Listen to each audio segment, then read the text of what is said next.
Hello learners, today we are going to discuss on an important topic, that is on conflict and stress management.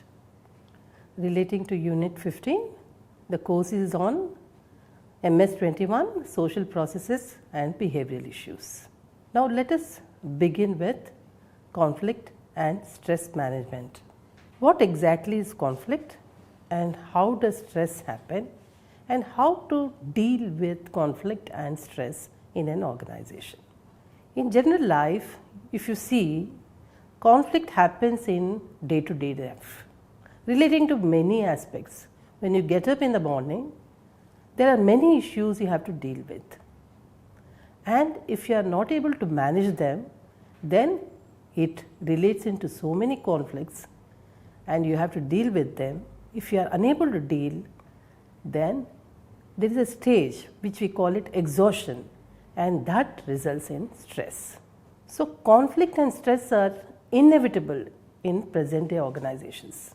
Every day there will be an issue to deal with.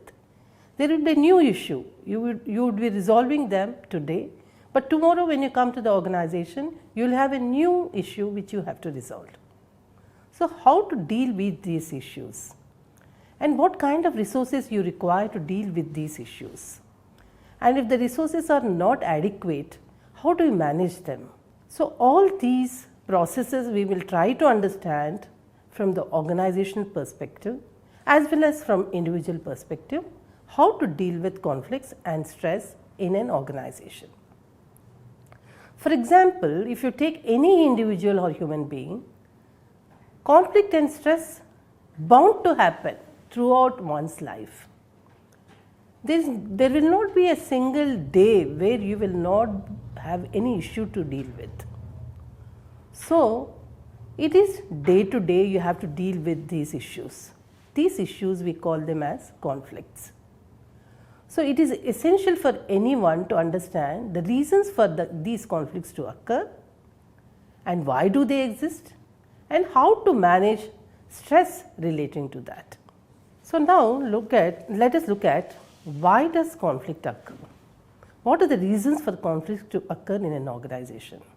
When it disturbs the equilibrium of your mindset, then there is an imbalance in the body and your mindset, and then you don't know how to deal with it. So, there are turmoil of emotions which take place within you, and when this happens day after day and you don't know how to deal with them, then it results in stress. So, before regaining the equilibrium, one goes through the turmoil of different emotions, which over a period of time with recurrence results in stress. So, it is very essential to learn how to manage stress in the organization. What exactly is conflict we are talking about? Conflict is a process where one party perceives that another party has adversely affected or is about to negatively affect something that the first party values.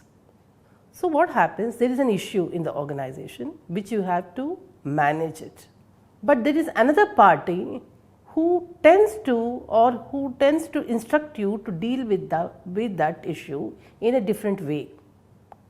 Then there is a tussle between both the parties. It might be an honest opinion about the other party to go through that process to resolve the issue, but the party who has to deal with it does not perceive it from the other party as an honest opinion. So, they tend to view it in a negative way and in a negative manner. That results in conflict.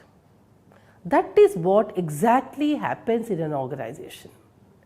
Any type of organization if you take, this is what happens in an organizational setup. The conflict happens because you are perceiving it in a negative way. You are not taking the opinion in a positive manner, you are taking that opinion in a negative manner, and that results in conflict. In any organizational setup if you take, the conflicts are of two types. One is functional conflict, the other is dysfunctional conflict. Functional conflict is a healthy disagreement between two or more parties. If there is an issue, if there is something which the organization has to go about because of certain external forces or the changes which is happening in the environment, then you sit down together and try to deal with that issue and come out with a solution. So, there might be many associations come forward to deal with those issues to help the organization to resolve them. When they all sit together, different opinions emerge and disagreements happen. But all these agreements and disagreements is for what cause? It is for the cause of the resolving the issue for the organization. So, this is called as functional conflict. Any functional conflict is very useful to the organization because it leads to innovation and creativity, and that results in high performance and organizational improvement. Then let us look at what is dysfunctional conflict. We talked about functional conflict. Functional conflict is where you tend to deal with issues with lot of agreements and disagreements and come out and resolve the issue, and which is healthy for an organizational development. When you look at dysfunctional conflict, it is an unhealthy disagreement. Even if the opinion of an association is good enough, the management doesn't trust that. And if the management comes out with a resolution and which is good for the employees of the organization, the associations does not trust the management. So, when this happens, then it results in anger, frustration, hostility, antagonism among the parties. And what happens? Either it becomes win-lose game or lose-lose game.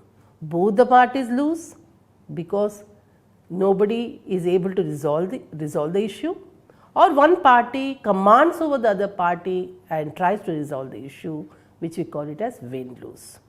This is called as dysfunctional conflict. For example, an organization wants to bring out a new technology. By bringing out new technology and a new software, you are able to resolve or come out with the issues or the products in some time bound manner. Instead of consuming more time, you are not losing time and you are coming out with that product in no time.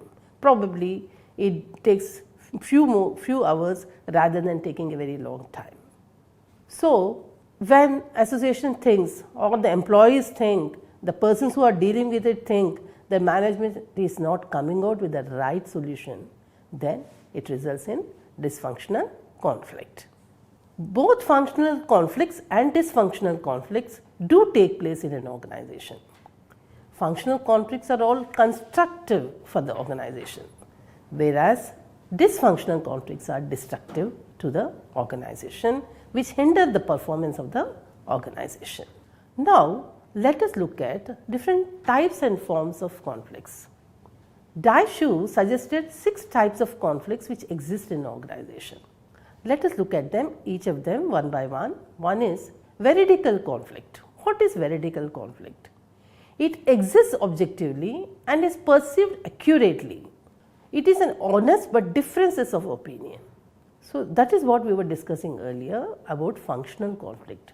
So, veridical conflict is somewhat related to functional conflict, which people come out with different opinions honestly, but there is differences in opinions, which is called as veridical conflict. The another type of conflict which exists in an organization is contingent conflict. Contingent conflict is resolvable, but parties are not aware of it. They go on discussing about it without a solution. There is a solution to it, but you don't want to perceive it or think about it that there is a solution. You go on discussing without yielding to any results. So, this is called as contingent conflict. Then you have displaced conflict. Parties fail to identify real issue and argue over secondary issues. Because you don't like each other, you always feel somebody is competing with other and you want to win all the time, you want others to lose, then your conflicts are displaced. You are not coming out to resolve the issue in an honest way for the betterment of the organization. Instead, you are so engrossed in your own difficulties or conflicts which happens between two parties, that you are not trying to look at the issue and try to resolve the issue. So, this is called as displaced conflict. Then the other type is misattributed conflict. Unnecessarily, for wrong reasons, you are trying to attribute the conflict. You perceive a person not in a positive manner, because you heard something about that person, you tend to form an opinion and you dislike that person. Even if the person is coming out honestly with a solution for the betterment of the organization, you are not interested to continue the discussion or try to resolve the issue, because you are already attributing something to that person or persons, and your attribution is for wrong reasons, not for the right reasons. So, this results in conflicts. Then you have other form, which is we call it as latent conflict. What is latent conflict? A failure to consciously recognize that a true conflict exists. You are not trying to understand what kind of issue is there, why that conflict is existing, why we are unable to resolve it. You are not noticing that at all. You are not at all noticing that issue at all. You are failing to recognize that there is a conflict, and then you feel that there is no conflict. Unnecessarily, we are thinking about the conflicts or about the issues, and which we have already resolved. So, this is called as a latent conflict. The other type of conflict is called as false conflict. A conflict without basis caused by misunderstanding and poor communication. If management tries to send you a circular saying that from such and such a date new technology is going to be adapted for the betterment of the process and betterment of the organization, you are not able to read them in a positive manner. You misunderstand, you feel management is dictating, that is the reason. No, you should not attribute those facts. You should know about the facts and try to find out why such a communication is existing, what is the reason for that such a communication, and how you have to deal with it. Instead of that, you are attributing certain reasons to misunderstand and not understand the communication properly. Then it results in false conflict. Robbins proposed threefold classification. He said in an organization there are three types of conflict which generally occur. The first one he calls it as task conflict. The conflicts are related to the content and goals of the work. What exactly is the task and how to go about it and how to complete that particular task which is given to you. So, when you do not understand the content of it and how it helps the organization, then it results in task conflict. The second type of conflict is relationship conflict. It consists of interpersonal and emotional issues. So, when in an organization there are a large number of employees who are working and different personalities come and work in the organization. Each person is unique. All the persons who are working in an organization are not of the same type. So, different type of people come with different backgrounds, they all work together. So, when you are all coming from different backgrounds, naturally you will be having different personalities to deal with things, you will have different skills. All of them do not possess the same skills, so you have different skills. So, when it clashes between each of them, that results in conflict. The third type of conflict is process conflict. Focuses on how the work gets done. So, when you do not know how to complete a particular task, what process to adopt, so there is a clash between the processes, the kind of process you have to use to complete that particular task. That results in conflict in an organization. So, basically Robin says the conflict which happens in an organization is relating to the task, relating to the relationships, and also the process involved in completing a particular task. So, these three types of conflict exist in an organization. There are also different types and forms of conflicts which happen in an organization. Inter-organizational conflict. For example, if you take an educational setup, universities of different types, everybody will be having same curriculum, but the faculty may vary from university to university. The standards of the quality of the faculty vary from university to university. So, that results in inter-organizational conflict. Inter-organizational conflict, if you relate to service organization, the better the service the organization provides to the customers, then they are successful. If the same service is being provided by another setup of organization of similar nature, there is a competition which is happening between both the organization. So, that results in inter-organizational conflict. So, they are coming out with better resolution or betterment of the technology, and that relates to competition between two organizations, which results in inter-organizational conflict. Then you have inter-group conflict which exists. Between the groups, there are lots of groups which exist in organization. Over a period of time, when organization is functioning, small groups emerge with 3-4 people, and there might be associations also, 3-4 types of association. So, all this results in conflicts. So, there is intergroup conflict also. Then you have interpersonal conflict, conflict between two or more individuals.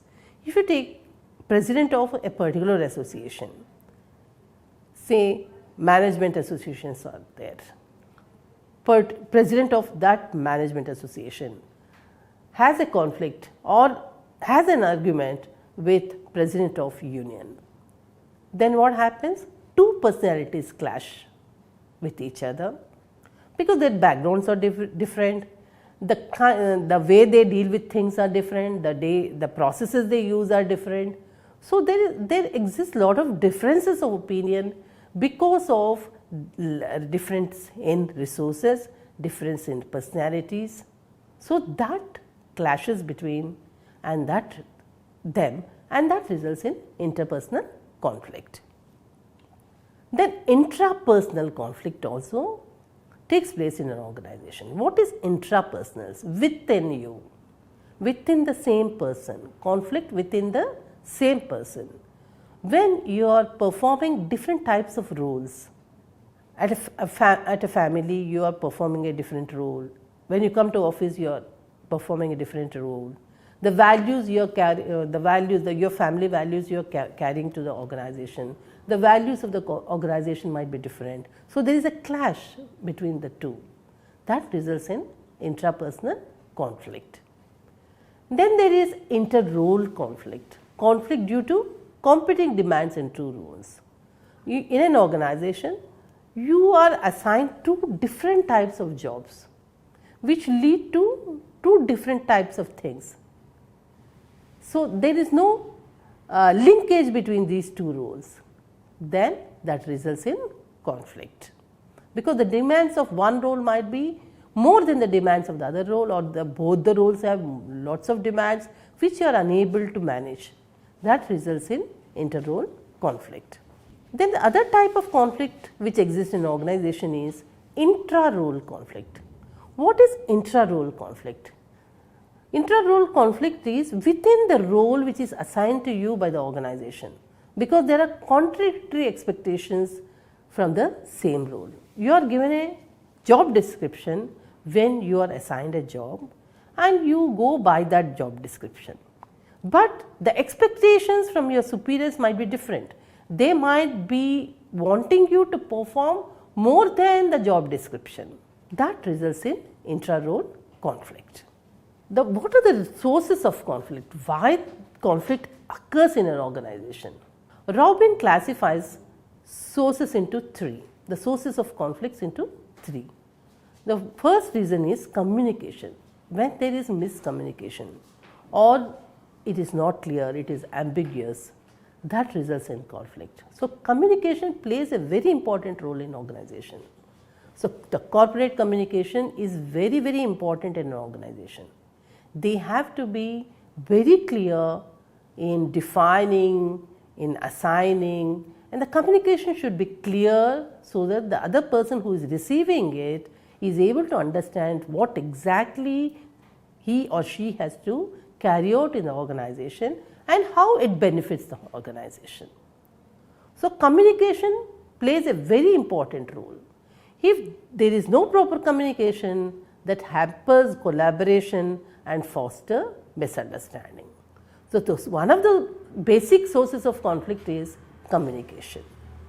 Then the second source of conflict could be structure. Because of organizational structure, there might be conflicts, because conflicts tend to increase with the size and specialization. As an organization, you have started with a small size, then when you grow, you go into a large organization. You might have started with 5 employees or 10 employees as an organization. Over a period of time, you have grown, you have become very large with 1,000 employees and with different specializations. That is bound to happen when organization grows. So, when organization grows, different expectations will be there, different expertise you might be requiring to deal with the things. So, when you need expertise, different types of expertise, that also clashes with each other, each specialization, that results in conflict. And the third source of conflict is personal variables. Personal characteristics and value system, these can be a source of conflict.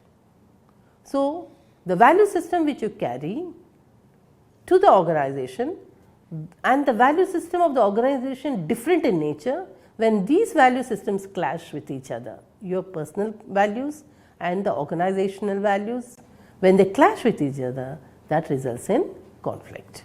So, you have understood what types of conflicts exist in an organization, why do they occur, what are the reasons for it, the sources of conflict. Just look at this model of conflict, Pondi's model of conflict depicts this kind of process in which for the conflict to occur in an organization. One is the stage 1 is latent conflict. It is not visible clearly, but there is a conflict which is there in the organization. Then stage 2, it results in perceived conflict. Initially there is a latent conflict, then it comes up, emerges, then you perceive that conflict is occurring in the organization and it is there in the organization, and in stage 3 you feel that conflict, felt conflict. You are able to understand the reasons that there is a slowdown process which is happening in the organization. You are unable to complete the task. So, you are able to feel, and because of these reasons the conflicts are taking place. Then stage 4, aftermath conflict. So, once there is a conflict, you perceive the conflict, you feel about the conflict, that it is resulting and harming the organization, harming your career development. Then aftermath conflict, you try to deal and try to resolve the issue and then manifest the conflict. The process of conflict, Pondi defines is a 5-stage process: latent conflict, perceived conflict, felt conflict, aftermath conflict and manifest conflict. So, let us look at them, each stage. What is a latent conflict? Latent conflict is a potential source of conflict which is present in the situation. It can erupt any time because it has emerged in a very low manner. It has not come up, the conflict does not emerge immediately, but it emerges in a slow manner, but the conflict is there. So, the organization has to look at it, any issue any resource which is not there in the organization, and how to deal with that, how to bring that resource and help the employees to deal with those tasks, to complete those tasks and reach the goals of the organization. So, there is a latent conflict which is present in the situation, and that can happen anytime, that can erupt anytime. And the second stage is perceived conflict. At this stage, people are aware that conflict exists, and the other party may frustrate one's goals directed behavior.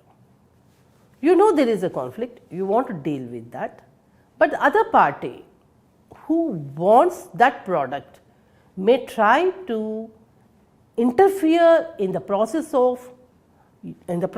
which is taking place by you, which is you use, and they try to say that this is not the way you have to deal with it, you have to adapt another process to complete or resolve that issue.